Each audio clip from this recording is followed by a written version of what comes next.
Lintik naman tong mga ito eh. Ano ba kayo? Mga bingi o nagtatanga-tangahan? Hindi niyo ba ako naiintindihan? Wala akong perang ibibigay sa inyong dalawa. Wala akong maipapahiram. Kaya kayong mag-asawa? Shoo! Umalis na kayo rito. Ang problema sa iyo, para kang laging may patago sa akin eh. Ha? Baka nakakalimutan mo, kapatid. Ang lahat ng meron ako ngayon, pinaghirapan ko, pinagtiyagaan ko, pinagsipagan ko. Kaya ikaw, kung gusto mo ng pera, magtrabaho ka, kumilos ka, kalalaki mong tao, tamad ka. Anak niyo yan, hindi ba? Gawan niyo ng paraan. Yan ang bulyaw ni Annie sa kanyang bunsong kapatid na lalaki. Humihiram kasi ito ng pera kasama ang kanyang misis dahil ang kanilang anak ay inaapoy ng lagnat. Kahit pa pinapaalis, sinubukan pa ring magmakaawa ng bunsong kapatid ni Annie sa kanya dahil kailangan nga nila ng pera. Subalit si Annie, tinalikuran lamang ang kanyang kapatid. Ate, tulungan mo naman ako. Kailangan ko ng tulong mo. Nag-aalala ako sa anak ko. Ate!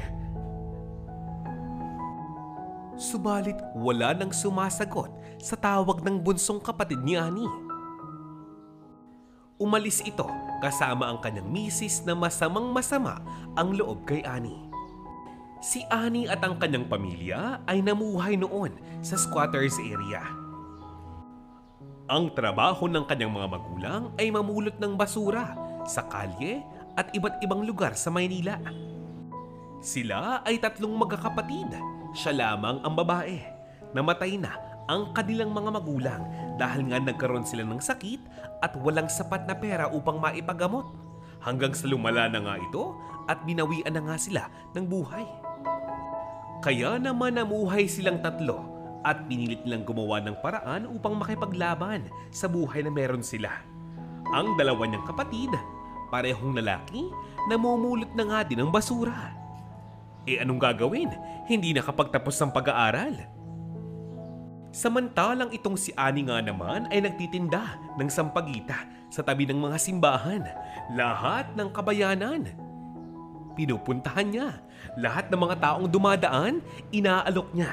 Dahil iyon lamang ang kanyang paraan upang kumita nga ng halaga ng pera na kanyang kakailanganin sa bawat araw. Ang magtinda ng bulaklak sa mga tao. Sampagita. Sa matagal na panahon na magkakasama ang magkakapatid sa iisang bubong, ay hindi nga sila nagbibigayan at yan ang problema. Dahil sa hirap ng buhay, kung magkano ang kita ng isa, para lamang yun sa kanya. Pero syempre, sa panahon ng pangangailangan, dapat talaga matuto kang tulungan ng iyong kapatid. Bagay na kanilang ginagawa naman kung minsan. Napakahirap ng buhay ng magkakapatid na ito dahil pare-pareho silang grade 6 lamang ang natapos. Hindi man lamang nakakatungtong ng sekundarya kahit isang beses man lamang. Bakit nga ba hindi sila humingi ng tulong sa mga kamag-anak nga nila? Mga kapatid, ang kanilang mga kamag-anak ay mga taga-squatters area lamang din. Kaya sa malamang, pare-pareho sila ng kinalalagyang buhay. Ang mga kapatid ni Annie ay parang nasasanay na sa ganong klase ng buhay. Isang kahig, isang tuka sa bawat araw na dumadaan. Para bang tinanggap na nga nila na buong buhay nila, ganoon na nga lamang ang mangyayari sa kanila. Ibang-iba naman itong si Annie. Iba ang takbo ng kanyang isipan. Hindi nga raw siya papayag na buong buhay niya ay magiging mahirap na lamang siya. Palaging gutom, walang maayos na tahanan, walang maayos na trabaho. Hindi pwedeng ganito. Tulad nga ng kanyang sinabi, mataas daw ang kanyang mga pangarap sa buhay. Hindi naman sa araw-araw mayroong bumibili ng sampagita. Hindi sa lahat ng pagkakataon makakabenta. Kaya naman itong si Annie nakaisip ng paraan. Bakit nga ba hindi niya nga dagdagan ang kanyang maaaring ibenta sa mga tao? Tuwing umaga, sampagita. Pagpatak ng tanghali, kaunting candy at ilang mga sigarilyo. Pagpatak ng gabi, minsan may balot. Hanggang isang hapon sa isang lugar na kanyang napuntahan, itong si Annie ay nakakita ng napakaingay na lugar, napakaraming tao, at pagsilip niya, ito pala ay mga bar, mga club, mga restaurant, kumpul-kumpul ang mga ito at napakaraming tao. Alam niya sa kanyang sarili, mayamang mga tao ang nandun. Napakaraming kotse, napakaraming suot na alahas, imposible nga daw siyang magkamali. Subalit ang pumukaw ng kanyang atensyon, nakita niya ang diskarte ng mga babaeng halos kaedadan nga niya. Dalagita pa lamang ang mga ito, nakatambay na sa harap ng mga bar. Napakaiksi ng mga damit, napaka-sexy ika nga. Subalit, alam niyang may maling nangyayari doon. Pero wala siyang pakialam. Para bang nangarap siya na sana magkaroon din siya ng ganong klase ng buhay. Yung tipong hindi na problema sa pera. Yung tipong halos gabi-gabi, ang iniintindi mo lamang ay party-party. Hindi ka nagugutom, palagi ka may pagkain, may magandang kotse, maraming kaibigan. Ay, sino nga bang hindi nangarap ng ganoon? Lalo pang nag-umapaw ang kanyang kagustuhan mangyari yun sa kanya dahil isang gabi natagpuan niya ang ilang mga dalagitang dati ay classmate niya sa school na nandoon din sa parehong lugar. Sa bawat gabing lumilipas, palagi niyang nakikita ang mga kadalagahang iyon. Panay ang tawa, tila ba napakaligaya, napaka-energetic, sumasayaw pa kasama ang iba't ibang mga lalaki na ang karamihan medyo may edad na. Tapos kinabukasan, nakita niya ang parehong dalagang yun na nung isang gabi lamang ay sumasayaw sa harap ng isang matandang lalaki. Ngayon, umalis na nga ng squatters area nila at mukhang may maganda ng buhay. Paanong hindi? Sinundo ng isang magarang sasakyan. Napabulong na nga lamang itong si Annie at sinabing, "Ay, buti pa yung si Clarice. Nakaalis na sa mundong ito, sa mabahong lugar na ito. Napakasikip, napakadumi. Samantalang ako, hanggang sa ngayon, nandito pa rin, nagtutuhog ng sampagita. Kailan kaya ako makakaalis sa impyernong buhay na to? Sana makaipon ako ng sapat na pera para makabili na ako ng sarili kong sapatos, magandang damit, make-up at saka lipstick para kahit paano gumanda ang itsura ko. At malay naman natin, hindi ba? Banda-banda dyan makatisod ako ng magandang buhay sa piling ng isang matipunong lalaki na handa akong iahon sa kahirapan." Ay, buhay. Magmula nga noon, araw-araw pang nagsipag itong si Annie upang mabili niya ang kanyang mga nais. Sa umaga, benta, benta, benta, benta. Sa gabi, lakad muli upang magbenta ng balot. Lahat para kumita ng pera. Tamang-tama, sa panahon ngayon, uso na ang online shopping. Sa Lazada, sa Shopee at marami pang iba, napakamura na ng mga bilihin. Hanggang isang gabi, habang nagpapahinga siya sa hindi kalayuan, malapit lamang sa lugar ng mga bar at restaurant, may isang taong lumapit sa kanya. Isang bakla. At sinabing, kung nangangailangan daw ba siya ng bagong trabaho. Nangangailangan daw kasi siya ng staff. "Abay hoy, iha, halika nga rito. Halika rito. Ano bang pangalan mo, iha? Ha? Laksan mo. Tagasang ka ba? Alam mo, matagal na kitang nakikita rito. Ha? Hindi ka ba napapagod magbenta ng balot dito? Gusto mo bang tulungan kita? Ha? Ang tanong, kaya ba ng loob mo?" "Aba, ineng, sumagot ka naman. Huwag mo sabihin sa akin nahihiya ka pa. Halos araw-araw nga kita nakikita rito." At nag-usap na nga ang dalawa. Ang dagdag pa nga ng bakla, nais niya raw isama sa kanyang bahay ang dalagitang ito. Bibihisan daw niya at aayusan. Bibigyan ng mas magandang trabaho. Di hamak daw na mas malaki ang kita kumpara sa pagbebenta ng balot at sampagita. Subalit ang kanyang paalala, hindi raw siya namimilit. Nag-aalok lamang siya ng trabaho. Walang pilitan, ika nga. Siyempre, itong si Annie, nangangatal-ngatal pang sinabi na nais niya raw ang trabaho ngayon. Nais niya raw tanggapin ang offer ng bakla. Ang sabi nga niya, "Naku, opo, maraming salamat po.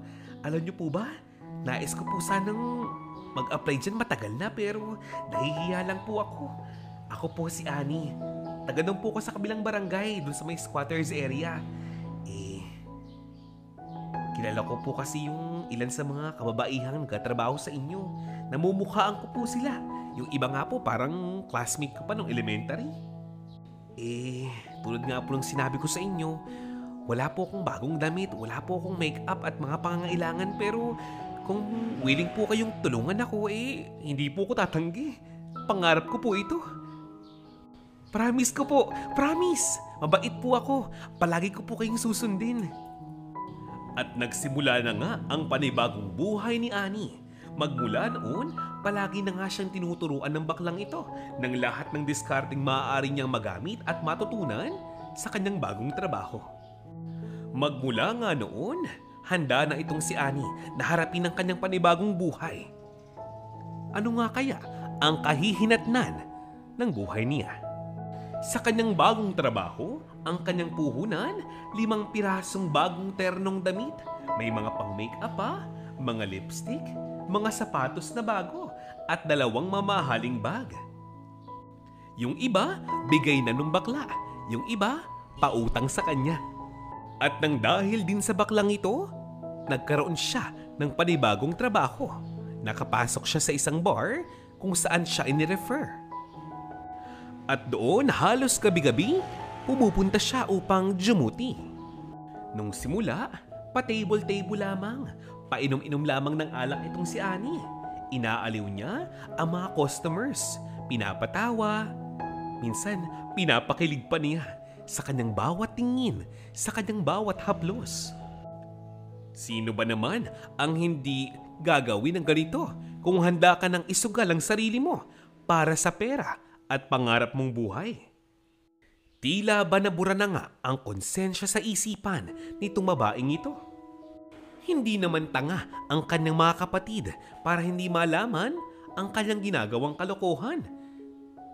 Ang mga ito ay nagalit sa kanya, pinagsabihan siya ng todo. Ang sabi ng mga ito, huwag na raw gumaya pa kay Clarice, huwag na. Sinasayang lamang daw niya ang kanyang buhay. Kaya lang, ang isipan ni Annie ay sadyang sarado na nga dahil ang sabi nga niya, wala daw siyang pakialam dahil doon daw niya babaguhin ang kanyang buhay. Ngayon pa, na kumikita na nga siya ng ilang libo, wala nang paraan para umatras pa. Ang sabi pa nga ng mga kapatid niya, itigil na ang kalokohang ito dahil nakakahiya sa mga tao at nakakahiya sa kanilang mga magulang.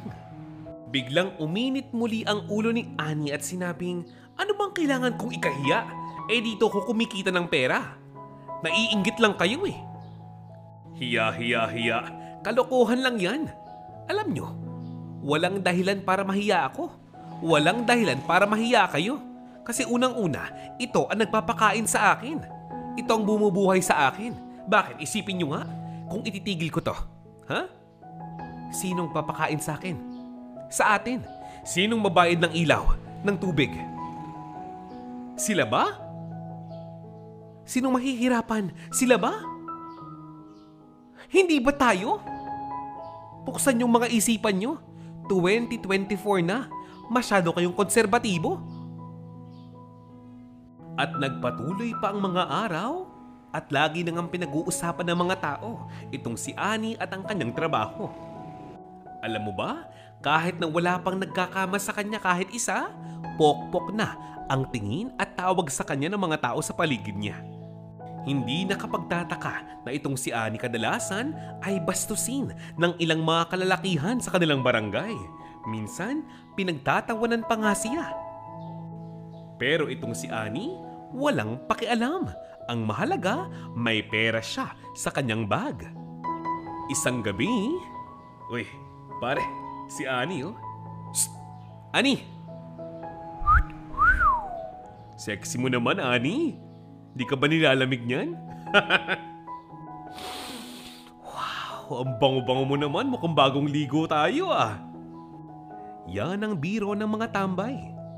Yan ang mga birong kanyang sinasakyan na lamang para wala ng gulo. Para nga tapos na ang usapan. Nais daw niyang ubusin ang kanyang panahon sa pagkatrabaho at hindi para kausapin ang mga tambay na ito na walang ginawa kundi umutang na nga lamang sa tindahan. Sa paglipas pa nga ng mga gabi, palaki ng palaki ang kagustuhan nitong si Annie na makatagpo ng isang matipunong lalaki sa loob ng bar na maaaring mag-ahon sa kanya sa matinding kahirapan. Paanong gagawin? May mga pagkakataong kasing mukha lang siyang sobrang ganda pero minsan wala siyang makuhang kahit isang customer dahil nauunahan siya ng mga kadalagahang kanyang kasama.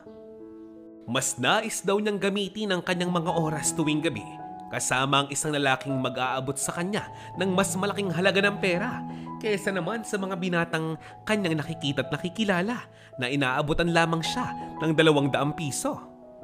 Ay, sayang lang daw ang effort niya. Hanggang isang gabi, nang jumuti itong si Annie sa bar, ilan sa mga kasamahan niya ang nagreto sa kanya ng isang customer, isang matandang lalaki. Mayaman, mapera, at tila ba kilala mismo ng kanilang manager.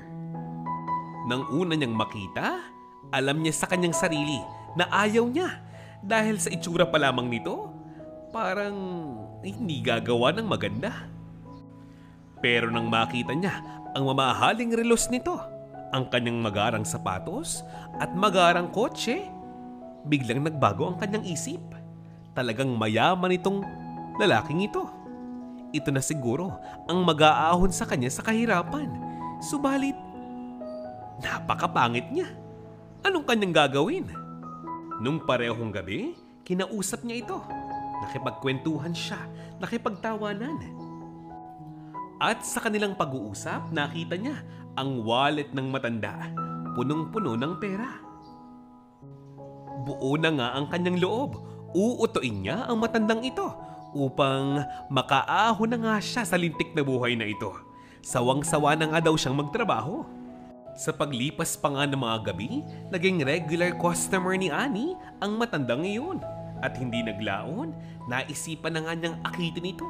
Ito na siguro ang panahon upang angkinin niya ang dapat daw ay para sa kanya. Kahit pa sabihing masyado pa nga siyang bata para sa matandang iyon, okay lang, titiisin niya. Pipikit niya ang kanyang mga mata at gagawin niya ang bagay na hindi naman siya sanay na gawin sa isang lalaki. Okay lang daw. 18 na naman daw siya. Nakakalungkot nga lamang na isipin na nang dahil sa kahirapan at dahil sa kawalan ng trabaho, ang tulad ni Annie ay mapupunta sa buhay na hindi naman niya pinangarap. Wala siyang ideya kung gaano magiging komplikado ang buhay niya ngayon. Ipinagpatuloy niya ang pang-aahakit sa matandang ito. Ilang beses na nga minangyari sa kanilang dalawa at hindi naglaon. Hulog na nga ang loob ng matandang ito sa kanya. Isang gabi, nang makausap ni Annie ang matanda, sinabi niya rito na bakit nga ba hindi pa siya ibahay ng matanda samantalang matagal na nga raw silang nagmamahalan. May nangyayari na nga daw sa kanila. Ano pa ang inihintay daw ng matanda? Ayaw daw ba niya na makasama siya sa araw-araw ng kanyang buhay? Paliligayahin daw niyang matandang ito. Aalagaan, iingatan. Lahat daw ng klaseng pag-aasikaso ay ibibigay niya rito. Ibahay lang daw siya ng matanda. Sabi nga nila, kapag daw ang patukana ang lumalapit sa manok, bakit nga ba hihindian pa? At nangyari na nga ang nais nitong si Annie. Isang kondo nga ang binili ng matandang ito. Tuwang-tuwa siya. Magagawa na nga daw niya ang lahat ng gusto niya. Pero may sinabi ang matanda sa kanya na nung una ay hindi niya nga magawang maintindihan. Alam kong nai-enjoy mo ang bahay na ito. Pero gusto kong malaman mo, Annie. Magpapalipat-lipat tayo ng bahay, ha? Hindi ito ang permanenteng bahay na iyong titirahan. Hindi ito ang iyong permanenteng tahanan. Ayaw mo ba nun? Iba't ibang lugar ang mapupuntahan mo. Yan ang sabi ng matanda. At ang dagdag pa nga niya, meron daw siyang trabaho. Meron siyang negosyong hindi pa niya kayang aminin sa kanyang bagong partner na si Annie. Basta ang sabi niya, alagaan lamang daw siya at ibigay ang kanyang mga pangangailangan at ibibigay niya ang lahat ng nais nito. Wala daw siyang ibang kailangang gawin kundi sumunod lamang sa sinasabi ng matandang ito. Bagay na inayuna naman ng dalaga. Dahil nga palagi na nga silang magkasama at nagkikita, gabi-gabing pinapaligaya ni Annie ang matanda. Ang kanyang pera ay umaapaw sa kanyang bag. Libo-libo. Iba pa ang nasa ATM niya. Subalit ang tanong, nang umalis siya ng squatters area, paanong nangyaring walang nakapansin sa kanya? Ano kayang balita na sa kanyang mga kapatid? Hinahanap man lang ba siya ng mga ito? Hinahanap na pala siya ng kanyang mga kapatid. Wala silang kaalam-alam na lumayas na itong si Annie. E paano ba naman? Iniwan niya ang halos lahat ng gamit niya sa kanilang bahay dahil ang lahat ng iyon ay basura na nga lamang para sa kanya. Nagpalit siya ng Facebook, nagpalit siya ng number, maging ng bagong telepono. Ngayon, walang makakontak sa kanya. Lumipas ang mga linggo, lumipas pa ang ilang mga buwan. Wala siyang kaalam-alam kung ano nga bang balita na sa kanyang mga kapatid. Malamang, ganun din ang mga ito sa kanya. Kahit sa kanyang dating trabaho sa bar, walang umaamin kung nasaan siya at kung sino ang kanyang kasama. Mulat sa pool naman talaga, malaki na ang concern ng mga kapatid ni Annie sa kanya dahil nag-iisa nga siyang babae sa pamilya. Yun din ang kanilang pangako sa kanilang mga magulang na iingatan si Annie. Subalit sa pagkakataong ito, alam nga nilang nabigo na nga sila. Ngayon, talagang 18 years old na itong si Annie, buhay mayaman, buhay donya. Nagbago ang kanyang buhay, maging ang kanyang pananaw. Tila ba wala na nga siyang kinikilala kahit isang tao sa kanyang buhay, kundi ang matandang kanyang kapiling. May mga pagkakataon nga na kapag siya'y nasa labas ng mansyon, kapag siya ay nasa mall at namimili ng kung ano-ano, minsan may nakikita siyang mga dating kababata, minsan dating kapitbahay, pero hindi niya nga ito kinikilala, ni hindi niya nga ito pinapansin, ni hindi kinakausap. Hanggang sa makarating sa kanyang mga kapatid ang mga pangyayaring ito. Agad nga nilang nalaman kung saan na nga ba nakatira ang babaeng si Annie. Isang hapon, Ate! Ate! Si ate oh! Ate! Andito ka lang pala? Anong ginagawa mo rito? Napakalayo ng lugar na ito. Akala namin kung nasan ka na. Bakit hindi ka man lang nagpaalam sa amin? Okay ka lang ba dito? Hoy! Ate! Halika nga rito. Kausapin mo kami. Nung una, ayaw pa sana nitong si Annie ang lumabas ng bahay. Ayaw pa sana niyang kapulungin ang kanyang kapatid. Pero medyo maingay na nga ito sa labas at nakakahiya na sa mga kapitbahay. Kaya naman, napilitan na nga siyang lumabas ng bahay at kausapin ito. Oh, anong ginagawa mo rito? Anong ginagawa niyo rito? Paano niyo nalaman andito ko? Ano? Tinatanong mo kung magandang buhay ko rito? Kung okay lang ba ako? Tingnan mo nga ako. Mukha ba akong nahihirapan? Maganda ang katayuan ko dito. Mayaman na ako ngayon, uy. Umalis na nga kayo rito. Hindi ko naman kayo kailangan dito eh. Nag-e-empake ako. Paalis kami ng mga... Ano? Wala kang pamasahe? Paano kayo nakapunta dito kung wala kayong pera? Lintik naman talaga. Hanggang ngayon ba naman? O ito, 5,000 para sa'yo, 5,000 para sa kasama mo. Wag na kayong magpapakita sa akin, ha? Pakamot-kamot lamang ng ulo itong kapatid ni Annie nang umalis sa kanila dahil hindi nga nila maintindihan kung bakit lalong nag-iba ang ugali ni Annie. Mas yumabang, mas naging matapobre. Ang kanilang tanong sa kanilang sarili, paano nangyari na ganung kabilis nagbago ang buhay ng kanilang kapatid? Sino ang lalaking kanyang kasama? Ngayoy magkahalong lungkot at saya ang nararamdaman ng mga kapatid ni Annie. Maganda dahil mukhang wala na nga silang dapat ipag-alala sa buhay ng kanilang ate. Pangalawa ay kalungkutan dahil mismong itong si Annie na ang nagpapalayo sa kanila. Ang ginawa ng mga kapatid ni Annie ay ginamit ang perang kanyang ibinigay upang ipambili at gamiting puhunan. Nais nga raw nilang palaguin ang perang ito upang sa hinaharap ay meron silang magagamit. Lumipas pa ang ilang mga taon, nagbuhay mas mayaman si Annie. Napakasarap ng kanyang pakiramdam. Lahat ng lugar na kanyang nais makita, napupuntahan niya. Lahat ng pagkaing nais makain, na-order niya. Ang mga bagong bag, bagong cellphone, meron na rin siya. Lahat ng mga bagay na kanyang pinangarap nung bata pa lang siya, ngayon, meron na.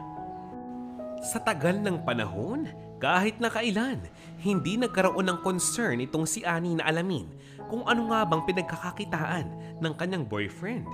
Ano nga ba talagang pinagkakakitaan ng matandang iyon? Abay kung tutuusin, nakakapagtaka naman talaga. Maganda ang mga tahanang kanilang tinitirhan, pero bakit kailangang iwanan?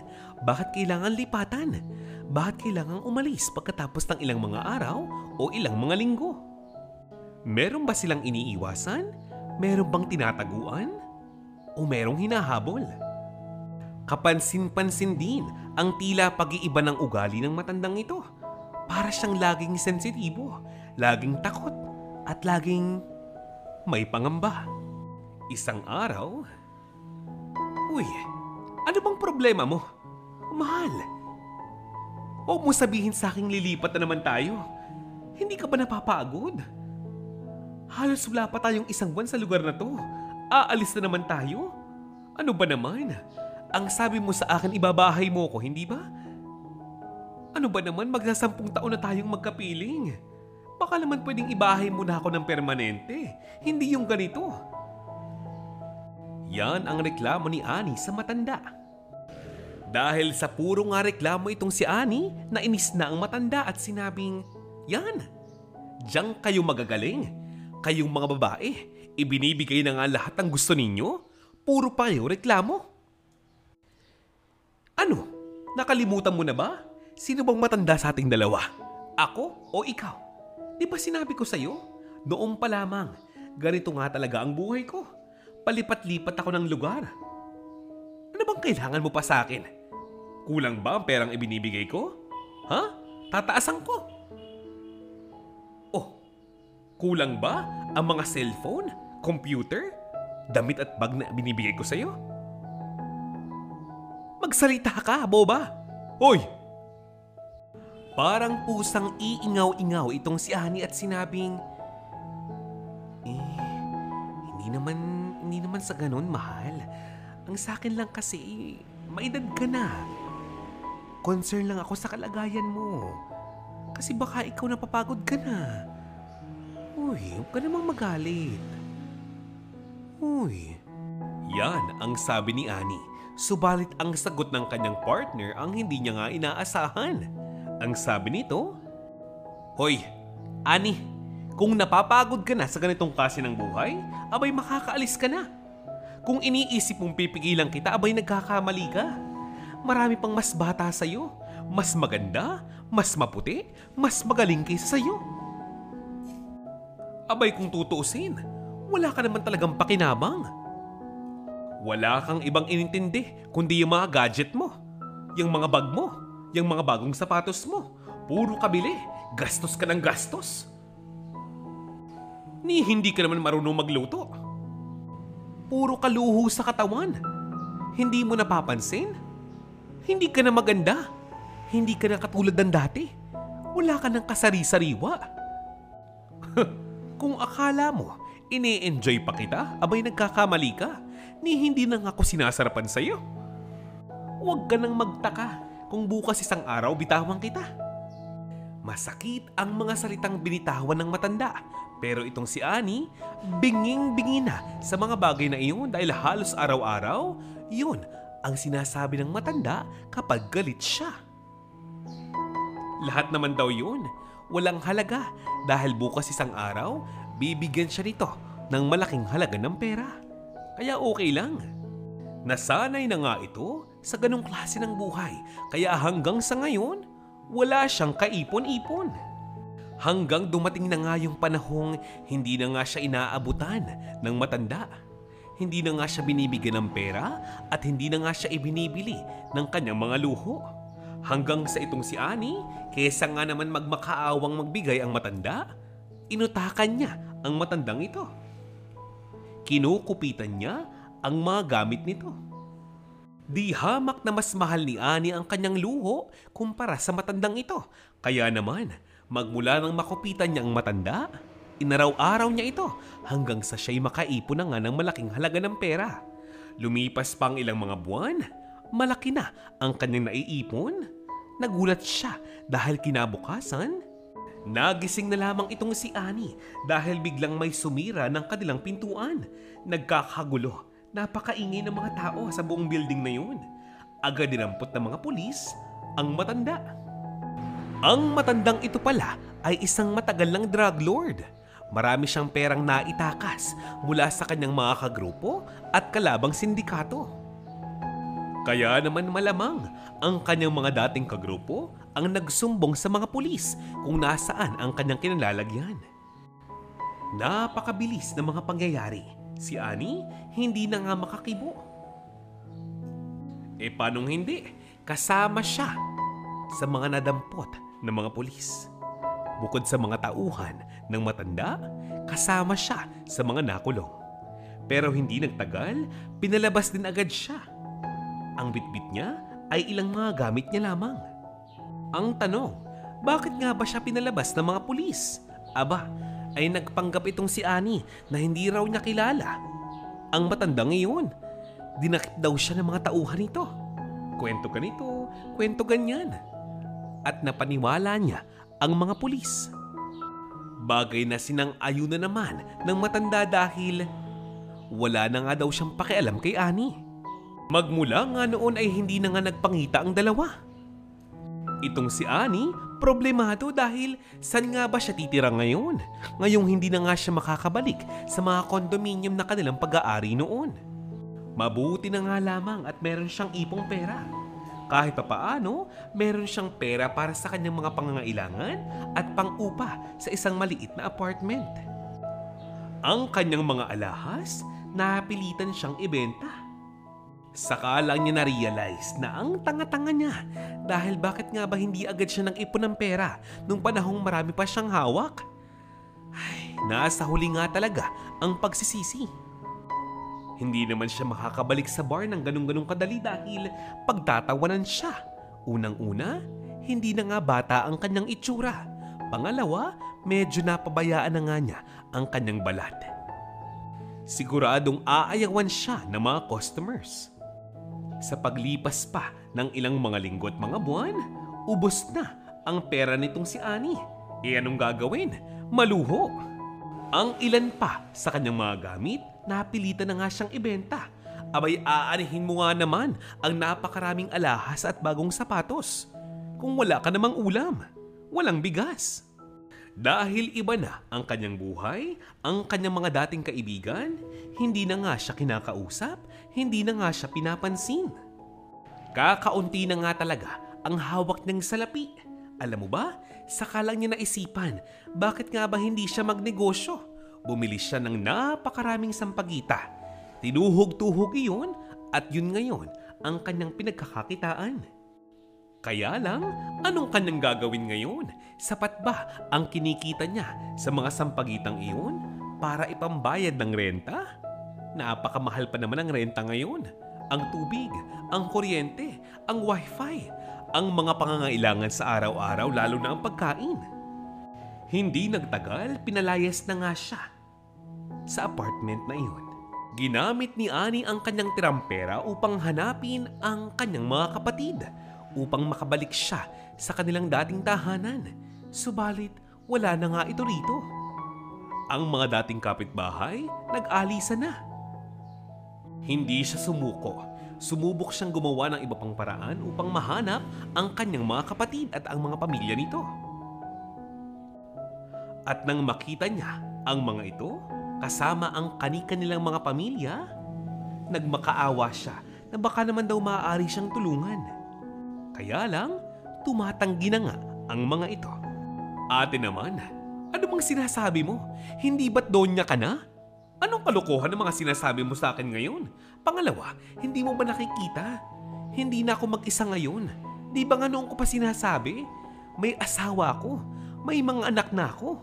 Problema sa'yo, hindi ka nakikinig sa akin eh. Kasyang-kasya lamang ang hawak kong pera para sa akin at sa pamilya ko. Walang para sa'yo. Ate, baka nakakalimutan mo. Ilang taon na nakakalipas, napakaganda ng buhay mo noon. Buhay donya ka, di ba? Nagpunta ako sa bahay mo uli. Kahit sabi mo sa akin ayaw mo akong makita. Nagmamakaawa ko sa'yo dahil inaapoy ng lagnat ang anak ko. Munti ka na siyang mawian ng buhay? Nangangailangan ako ng sapat na salapi para sa kanya. Kinapalan ko na nga ang mukha ko. Kahit maganda ang tayo mo sa buhay mo, kahit piso wala kang ibinigay. Alam ko namang hindi mo ko responsibilidad, pero pamilya tayo, hindi ba? Tapos ngayon, sa harap ko mismo, nagmamakaawa ka kamo? Habang suot mo ang ilang alahas mo sa leeg mo? Punyeta ka! Lintik ka! Sa iba ka humingi ng tulong. Wala akong maibigay sa'yo. Magpasensyahan na muna tayo. Halos ganoon din ang sinabi ng isa pang kapatid nitong si Annie. Mula nga noon, nagpalaboy-laboy na nga sa kalsada itong si Annie hanggang sa siya ay tumanda. Ilang simbahan na ang kanyang napuntahan. Namamalimos siya, nagbebenta ng sampagita kung minsan. Ang tanging niyang nagawa ay humingi ng tulong sa may kapal. Hanggang sa siya'y magkasakit. Dahil sa kanyang sobrang tanda na, nakita na lamang siya ng ilang mga taong hindi na nga humihinga sa isang waiting shed. Agad naman siyang natunton ng kanyang dalawang kapatid at ipinalibing. Ang sabi nga nung isa, "Ate, walang masama sa maghangad ng mas maganda sa buhay. Subalit ang pagkakamali mo, kinalimutan mo ang pamilya mo. Tinalikuran mo ang Panginoon ng panahong may pera ka. Sinayang mo ang buhay mo, ate. Saan ha? Nag-isip kang mabuti noon. Sa ilang taon na yun, nagbuhay mayaman ka. Pero hindi mo naisipang tumulong sa mga tao. Na hindi mo naisipang hanapin kami ng pamilya ko. Kami ni Kuya. Hindi ko naman kayang sabihin sa iyo ngayon na karma mo ang nangyari sa iyo ngayon, pero ang akin lamang, sana'y mapatawad ka ng Panginoon sa mga ginawa mong pagkakamali. Sumalangit nawa ang iyong kaluluwa, ate. Paalam. Dito na nga po nagtatapos ang ating istorya ngayong araw na ito. Maraming salamat po sa inyong pakikinig. Oh, eto na. Shoutout time na. Kamusta po kayo? Miss Carmi Dizon, Alma Macabe at Alice Azul. Hello, Luz Villa Albon. Hello, Christina Laude at LV Linares.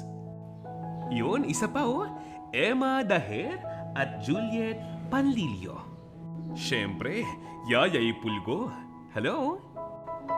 Hello, Shirley Sefil at Merlilyn. Welcome back. I hope you enjoyed the story po. Wow naman! Moises Siriban, maraming salamat sa iyong komento. Napansin mo? Hello, Miss Leland Siman, Rose at Marivi Cariola. Maraming salamat po sa inyong mga suporta, sa inyong mga komento, suggestion at mga request. At sa lahat mo na may birthday ngayong araw na ito, maligayang karawan po sa inyong lahat. Have a great day po. Paalam!